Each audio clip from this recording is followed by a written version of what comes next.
자, 사실은 이재명 대표가 이렇게 여러 차례 기소를 당하고 재판을 받고 있고 1심 선고까지 나오고 있는 이런 상황들이기 때문에 오마이 TV에서는 이 사항들이 어떤 게 문제가 있고 어떤 것들을 하나하나 짚어봐야 되는지 매일매일 여러분께 알려드리고 있으니까요. 오마이 TV 박종호의 스팟 8시 50분 여러분 찾아가고 있습니다. 매일매일 오셔서 함께 주시고, 자, 이 박봉규 왜 안 들어오나요? 신인규 변호사, 최진무 교수 왜 안 들어오고 있습니까? 10시가 넘었는데.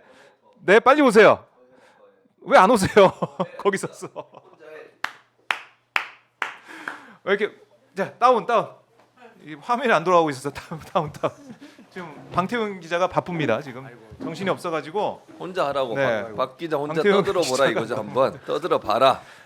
출연료 제가 다 가져가도 돼요. 뭔 소리야?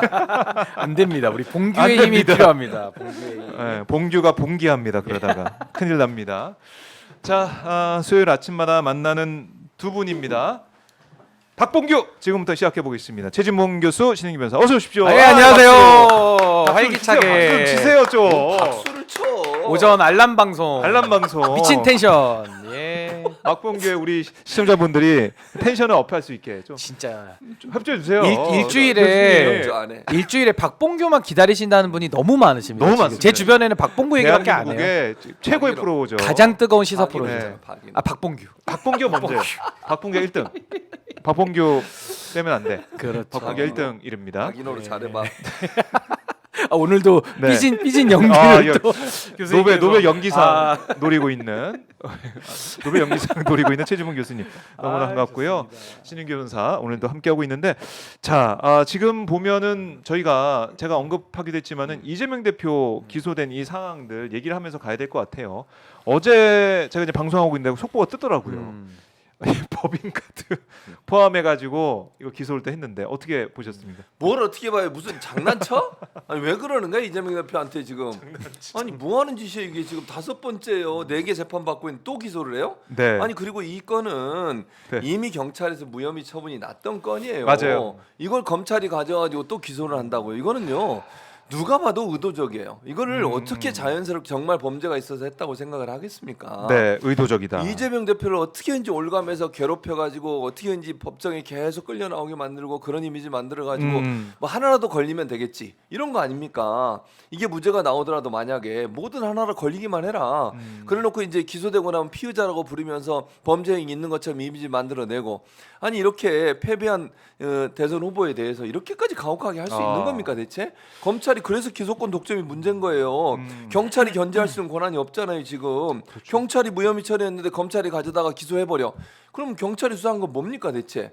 그러니까 견제를 하게 만들어야 되는데 그거를 다시 무력화시켜가지고 네. 원복을 시켜놨으니까 등이란 거 하나 가지고 이런 식으로 이재명 대표를 괴롭히는 이 윤석열 정권, 이게 제대로 된 정권입니까 대체? 아하. 아니 이재명 죽이기 아니면 뭐예요 이게 대체? 아니 자기들의 실정, 지금 명태균 게이트 때문에 엄청나게 힘들잖아요. 그것 때문에 지금 나라에 대해서 이게 나라냐라고 네. 분노하고 이런 분들의 그 그럼요. 분노를 이런 걸로 해결하려고 하는 거예요. 이게 바로 방탄이에요. 윤석열 방탄이고 김건희 방탄이에요. 무슨 이건 이재명 방탄입니까 대체? 아니 그렇네요. 누가 봐도 이상하잖아요. 이게 아하. 아니 지금까지 한 4개도 이상한데 이걸 맞이야. 아니 검찰에서 무혐의 처리반까지 갔다가 그것도 뭐 차값까지 집어넣고 1억을 넘겨요? 뭐 하는 짓입니까 대체? 아니 그럼 신박하더라고요. 지자체장들, 아니 지자체장들 출퇴근 안 해요? 아니 지자체장들 집에 차 없어요? 그러면 안 세워놔요 한 번이라도? 샌드위치 사가지고 그럼 회의할 때 먹었어요. 뭐 어째요 그래서? 네. 아니 그럼 윤석열 대통령 김건희 다니면서 그거 안 먹습니까? 자기들은 세금 쓰고 다니면서 뭐 하는 겁니까 지금? 그러니까 만약에 이게 제가 볼 때는 이재명 대표에 대한, 그러니까 경기지사 시절에 법인카드 뭐 이제 관용차 사용 내역 이거 다 탈탈 턴다. 저는 이게 만약에 17개 뭐 시도지사를 다 함께 들여다본다, 뭐 감사한다 이런 차원이면 모르겠는데 표적을 삼아가지고 탈탈 그야말로 털어버린 거 아닙니까? 이재명 대표를 겨냥해서 누가 봐도. 그렇기 때문에 국민들이 볼 때 야, 해도 해도 너무한다 이런 말씀을 할 수밖에 없어요. 어떻게 보셨습니까, 변호사님? 우선은 사실 지금 이재명 대표 재판에 이제 하나가 더 추가돼서 이제 총 5개가 되는 건데, 네. 사실상 이제 재판 연금 하겠다라는 저는 정치적 의도가 읽힙니다. 아하. 이게 대선 주자에 대한 수사는 소위 네. 말해서 특수 수사라고 해가지고요. 그 동안에도 정치적인 고려를 안 했다고 볼 수는 없어요. 네. 다 이렇게 기계적 균형도 맞추고 정치적 고려가 있어 왔는데 이번에 이재명 대표에 대한 수사의 특이점은 뭐냐면은 네. 오로지 정치적인 목적만 보인다는 겁니다. 물론 네. 이재명 대표가 그 지사 시절이나 성남시장 재직 시절에 공적인 업무를 담당했기 때문에 잘못된 게 있으면 당연히 기소받아서 처벌받을 수 있는데 문제는 뭐냐면은 지금 윤석열 대통령이 쓰고 있는 이 검찰의 칼이라는 것은 네. 본인에 대해서는 전혀 적용을 하지 않고 이재명 대표에 대해서만 과도하게 지금 정치적인 목적이 발각이 된 거기 때문에 네. 저는 이 정도 되면 검찰의 기소가 정치적 기소다라고 저는 규정 지어도 모자름이 없다라는 생각이 듭니다. 이번 사안만 놓고 보더라도요. 그 김혜경 여사와 함께 이재명 대표가 그 경기도 법인카드를 썼다. 그래서 네, 업무상 네. 배임이라는 건데 그럼 가장 먼저 떠오르는 게 뭐냐면요. 윤석열 대통령은 김건희 씨에 대해 가지고 김건희 여사에 대해 가지고 대통령실을 공유했잖아요. 그럼 그 인건비에 대해서 다 업무상 배임 아닙니까? 그리고 같이 술 먹고 안주도 무지 많이 드셨을 것 같은데 그거 다 더하면은 거의 아크로비스타 한 두 채 살 돈이 나올 것 같아요. 제가 볼 때는. 그러니까 그 논리를 그대로 적용하면 윤석열 대통령 자유롭지 못하다라는 것인데 이재명 대표에게만 지금 법의 잣대를 들이대고 있다라는 것이고 네. 멀리까지 갈 것도 없이 이재명 대표 사건에는 그렇게 열을 올리면서 윤석열 대통령 사건에 대해 가지고는 최희병 특검 지금 막혀 있죠. 그렇죠. 김건희 특검 막혀 있죠. 검찰은 도이치모터스 무혐의 처분했죠. 네. 뇌물 받은 그 디올백 무혐의 처분했죠. 공천 개입도 수사를 안 하고 있어요. 이런 상황에서 이재명 대표에 대해서만 이렇게 사법적 리스크라면서 하는 것은 너무 이거 편파적이다. 그럼 저는 오늘 이재명 대표 사법 리스크라고 하면 윤석열 부분은 어떻게 됩니까? 네. 지금 그 경호처가 입틀막 하고 있죠. 한동훈 대표 고기 먹여가지고 고틀막 하고 있죠. 최근에는 CBS 기자 폰을 뺏어가지고 폰틀막 하고 있거든요. 네. 다 덮어놓고 막아놓고 있어요. 그러면 이재명 대표는 사법 리스크고 윤석열 대통령은 사법 마스크 아니냐. 마스크로 우리가 입을 가리듯이 모든 걸 입을 덮어놓는 거예요. 그래서 사법 리스크와 사법 마스크 뭐가 더 나쁘냐? 전 마스크가 훨씬 나쁘다고 사법 봐요. 마스크. 아니 덮어놓고 안 해버리니까. 네. 그래서 저는 이거야말로 방탄 중에 슈퍼 방탄이고 이 사법 방탄, 사법 마스크가 저는 더 큰 문제가 있다. 그래도 이재명 대표는 사법 리스크라는 게 재판도 과도하게 지금 다 받고 수사받고 해서 법정까지 가서 1심이 나온 거 아닙니까? 네. 근데 본인들은 뭐예요? 수사 자체를 방탄하고 마스크 씌워놓고 있는데 전 이 사법 마스크가 훨씬 더 중하다고 봅니다. 사법 마스크까지 했는데 사실 지난주에 있었던 1심 선고를 보고 난 다음에 국민들이 아니 사진이 단체 사진을 이제 잘라서 뭐 내 사람만 딱 한 걸 보고 그 조작으로 얘기한 걸 가지고 마치 궁예 관심법처럼 그걸 가지고 골프를 쳤는데 안 쳤다라고 허위사실 공표하면서 그걸로 뭐 공직선거법을 위반했다 이렇게 얘기한 걸 보면서 경악을 했었는데 이번에는 이 제네시스 차까지 포함된 이 1억 600만 원을 만들어서 이걸로 기소를 한다. 이렇게 되면 윤석열 정권의 전략은 그냥 이재명 대표 계속 탈탈 털고 그렇죠. 기소하고 네. 재판하고 이걸로 가는 것 같아요. 그렇죠. 그러니까 자기들이 지금 할 수 있는 게 그거밖에 없는 거예요. 할 수 있는 게 그거. 유일하게 이제 기소권 가지고 검찰 독재 정권이니까 검찰 이용해 가지고 이재명 대표 괴롭히면서 네. 이재명 대표를 악마시켜 가지고 어떻게 이제 대선에서 이재명 대표가 대선 후보로 나오지 못하게 만들려는 전략 아닙니까? 네. 먹히지도 않을 뿐더러요. 만약 그런 일을 벌어지면 국민들이 가만히 있겠어요? 아하. 저는 그런 얄팍한 생각 가지고 이재명 대표를 네. 죽이려고 하는 거 전혀 통하지 않는다고 생각을 하고요. 1심 판결도 그래요. 잘 네. 보세요. 1심 때도 김문기 씨 아냐 모르냐 어떤 인터뷰가 계속 문제를 삼았죠? SBS 나온 인터뷰였어요. 김문기 씨를 개인적으로 아느냐 그 질문에 대해서 개인적으로 몰랐다 세장 시절에는 그 얘기 가지고 계속 얘기했었다고요. 네. 골프 얘기 한두 번 나왔지만 그게 주가 아니었어요 그 당시에. 그래서 그거에 대해서 무죄가 나왔어. 그분 무죄 취지로 판결을 내렸어요 또. 네. 그건 문제가 없대요. 아하. 아니 공소장 변경하면 썼던 말이 교유행위예요. 예, 그거는 맞아요. 골프와 관련된 게 아니고 김문기 씨 아냐 모르냐 관계를 검찰 입장에서 교유행위라는 표현을 써가지고 네. 안다 모른다는 인식의 문제가 아니라 만나서 밥도 먹고 예를 들면 네. 만나서 대화도 하고 이런 것 때문에 안다고 볼 수 있다. 아하. 그거 가지고 집중적으로 얘기해서 공소장 변경까지 했는데 정작 판결을 내는 걸 보니까 그건 얘기 안 하고 골프장 사진 가지고 골프장 사진이 아니지 그 사진 가지고 문제를 삼은 그렇죠. 거예요. 그 사진도요 네 명으로 국민의힘 의원이 그걸 SNS에 올리면서 이래도 골프 안 쳤다고 얘기하겠습니까? 뭐 이렇게 한가 글을 올렸어요. 그러니까 그게 이재명 대표가 뭐라 그랬냐 예. 그 당시에 아니 이걸 짜깁기 해서 조작을 해가지고 마치 골프를 친 것처럼 음. 만들었다라고 발언을 한 거예요. 채널 A 가서. 네. 근데 그건 그날 즉 사진이 찍힌 날은 골프를 치지 않았어요. 실제적으로. 이재명 대표의 발언 내용은 뭐예요? 그날 골프를 안 쳤다고 이해될 수 있는 논란이에요. 네. 그러니까 왜냐면 그 사진을 보여주면서 골프를 친 걸 왜 이제 거짓말 하냐는 투로 물어본 거니까 네. 그걸 반론을 하는 입장에서는 골프 치지 않았다 그날은 그렇게 얘기한 거예요. 다른 날은 물론 골프 이 사진이에요 지금. 근데 여기 맞아요. 10명이 찍은 사진이에요. 그걸 4명만 이렇게 예. 잘라내가지고 이게 4명만 있는 사진을 올렸고 SNS에 이래도 골프를 안 쳤습니까? 라고 물어본 거에 대해 이재명 대표가 그거는 골프 치지 않았는데 친 것처럼 말하려고 했던 거라고 얘기한 거고 당시 이날 사진이 찍힌 날은 골프를 치지 않았어요 실제적으로. 근데 이걸 가지고 골프를 쳤다. 근데 안 쳤다고 다른 날 쳤는데 안 쳤다고 얘기했으니까 네, 거짓말이다. 네. 이게 무슨 거짓말입니까 대체? 이게 논리적으로 맞아요? 저는 아니라고 봐요. 판사가 왜 이렇게 판단했는지 제가 잘 모르겠어요. 네. 그러니까 변호인 측에서 주장한 내용은 뭐냐면 원래 저렇게 주장하는 이재명 대표의 주장도 골프를 쳤냐 안 쳤냐의 문제보다는 조작이 됐다는 걸 강조해서 얘기하려고 했던 것이고 골프를 쳤다 안 쳤다도 그날 당일은 치지 않았어요. 예. 그럼 그게 진실인지 거짓말인지를 그날 쳤는지 안 쳤는지 확인해 봐야 될 거 아니에요. 근데 그 다음 날 뭐 다른 날 언제인지 네, 네. 모르겠지만 다른 날 골프를 쳤으니까 통상적으로 전체 일정의 골프 친 날이 있으니까 이거 문제다.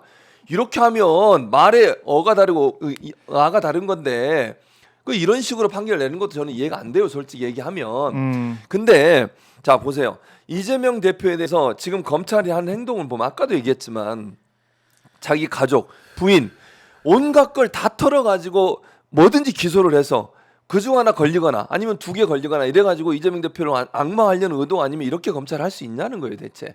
그리고 일반적으로요. 패배한 후보에 대해서 이렇게 가혹하게 형량을 높이 때리는 경우도 없어요. 네. 일반적으로 이 공직선거법에서 허위사실 유포 같은 경우에는 공표 같은 경우에는 떨어진 후보에 대해서는 가혹하게 하지 않고 왜냐 이미 그 선거에서 심판을 받았다고 보는 거예요. 그 발언이 어쨌든 선거 과정에 있었던 발언이고 그 발언에 대해서 유권자들이 선택을 해서 패배를 했어요. 아하. 그래서 보통은 네. 더 그러니까 당선자는 좀 더 가혹하게 할 수 있지만 패배한 사람에 대해서 이렇게 가혹한 경우는 거의 없어요. 그리고 지금까지 허위사실 공표죄로 한 명 빼고 그것도 이제 그 사람은 뇌물죄가 함께 있어서 문제가 된 거지만 이렇게 벌금형이 아니라 실형, 징역형을 때린 적이 없다니까요. 근데 이런 형태의 판결이 나온 것을 어떻게 납득이 되겠어요? 저는 맞아요. 이해가 안 된다는 거죠, 그게. 네. 참 국민들이 이제 판결 하나하나 일단은 그 결과에 집중했다면은 왜 이런 판결이 나오는지 따져보다 보면 이거 아닌데 이런 생각을 갖게 될 것이고 항소심에서도 아마 항소심 재판부도 이런 여론들을 좀 감안하지 않을까 이런 생각도 들고 어떻게 앞으로 전개가 될까요? 근데 저는 이제 정치 기소라는 면에 대해서는 부인하기 어려울 것 같고요. 네. 저는 이거에 대해서 사법부에 일단 판단이 나온 거기 때문에 전 사법부의 판단 자체는 일단 우리가 삼권분립 체제 하에서는 존중할 수밖에 없는 현실적인 문제가 있고 일심 그건 뭐 선고. 받아들일 수밖에 없는 거고 네. 2심에 가서 저는 당연히 항소심 재판부의 이 법리적인 지적을 전 해야 된다고 봅니다. 전 그래서 지금 다소 우리가 격앙되고 감정적인 반응을 하지만은 화낸다고 바뀔 일은 없다 보니까 제가 논리적으로 한번 좀 설명을 드려볼게요.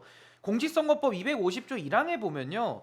후보자의 행위에 대해서 처벌한다고 되어 있습니다. 네. 후보자의 행위라고 행위. 나와 있는데 그럼 행위인지 아닌지 한번 보시죠. 김문기 씨와 골프 쳤다 내지는 김문기를 알았다 몰랐다 이 두 개가 일단 첫 번째 문제인데 알았다 몰랐다에 대해서는 무죄가 났어요. 그럼 골프 친 사실 없다 이제 이게 그렇죠. 거짓말이다 이래서 이제 문제인데요. 한번 보시죠. 대장동과 관련돼 가지고 김문기 씨도 수사받고 하다 보니 재판부의 판단은 대장동이 유죄인데 네. 그 유죄인 사실을 감추기 위해서 골프 친 사실을 숨긴 거 아니냐 이렇게 지금 예단을 갖고 판단한 건데요. 대장동 재판 지금 진행 중이거든요. 무죄 추정 원칙에 반하는 겁니다. 아하. 그래서 저는 그걸 유죄로 전제해서 대장동 사실을 감추기 위해서 골프 친 사실을 거짓말했다라는 게 징역 1년으로 연결되니까 이 논리 구조는 깰 부분이 되게 많아요. 그리고 누구를 기억하고 못하고 골프 친 걸 어떻게 다 기억합니까? 네. 그건 인식의 문제이기 때문에 행위가 아니거든요. 그래서 이 두 가지 부분을 가지고 저는 항소심에선 당연히 범죄 판단 받아야 된다고 보고요. 국토부 문제는 그때 당시에 뭐 중앙정부와 이제 이재명 대표가 이제 지자체장을 하다 보니까 충분히 공문을 압박으로 느낄 수 있죠. 예를 들어 우리가 귀신 꿈을 꿉니다. 네. 최진봉 교수님과 저처럼 믿음이 있고 믿음이 좋은 사람은 귀신 꿈을 꿔도 별로 안 무서워요. 아 그냥 뭐 성경 몇 장 몇 절에 나오는 거였구나 이러고 넘어가거든요. 예. 근데 귀신 꿈을 꾸면은 소스라치게 놀라는 사람이 있습니다. 김건희 여사 같은 사람 뭐 솥단지에 뭐 누굴 삶는다 이러면 놀래가지고 무당 찾아가고 막 그 명리학 찾아가잖아요. 예. 그러니까 그런 분들은 귀신 꿈꾸면은 무서워서 놀래 자빠지는 거예요. 그러니까 제가 지금 비교하는 건 뭐냐? 주관적인 인식, 협박에 대한 느낌을 가지고 처벌하는 건 안 된다라는 겁니다. 근데 그거 가지고 처벌을 한 거예요. 맞아요. 그리고 마지막으로 국회 증언감정법에 보면 국정감사장에서 증인으로 말한 거에 대한 불이익 못 주게 돼 있어요. 아하. 근데 그 법에 나와 있는데 이걸 가지고 공직선거법의 영역으로 끌어들이는 것 자체가 모순이다. 그리고 마지막으로 골프 사진 관련돼서 거짓말 나왔으니까 제가 하나만 실질적인 예를 들어드릴게요. 예. 골프를 친 게 들켰는데 트럼프랑 그 정상회담을 앞두고 골프 연습했다라는 그 거짓말은 어떻게 처리해야 됩니까? 그러니까 이재명 대표가 김문기 씨랑 골프 쳤다라는 그 인식 갖고 많이 처벌한다고 하면은 아하. 골프를 약속도 안 잡혔는데 골프채 들고 휘두르다가 들켜가지고 기자 핸드폰이나 뺏는 사람이 그거 거짓말한 건 어떻게 처리해야 되냐라는 같은 골프에 대한 반문이 든다. 전 이렇게 좀 논리적으로 봐도 말이 안 되는 결정이 나온 거거든요, 판결이. 그래서 저는 항소심에서 이건 반드시 저는 바로 잡혀야 될 부분이 많다. 그러면 저는 굳이 유죄를 인정하더라도 이거는 벌금 100만 원 이하의 벌금형으로서 그 당선 그러니까 그 피선거권을 100만 원이 안 박탈하지 되게 않는 나올 거다. 범위에서 이제 제한 유죄를 많이들 하거든요. 그 정도 선에서 이건 마무리가 돼야지 이미 정치적으로 낙선이라는 책임을 진 사람한테 네. 이걸 사법적으로까지 책임을 묻겠다라는 게 민주주의 국가 어디서 그렇게 재판합니까? 전 이거는 매우 좀 이번 판결 2심 판결 제가 존중은 하지만은 네. 이거 굉장히 잘못된 판결이다. 논리 모순이 많다고 봅니다. 알겠습니다. 자, 항소심 뭐 이 다른 판결 나올 거다라는 얘기 많이 하고 계신데요. 지켜보도록 하고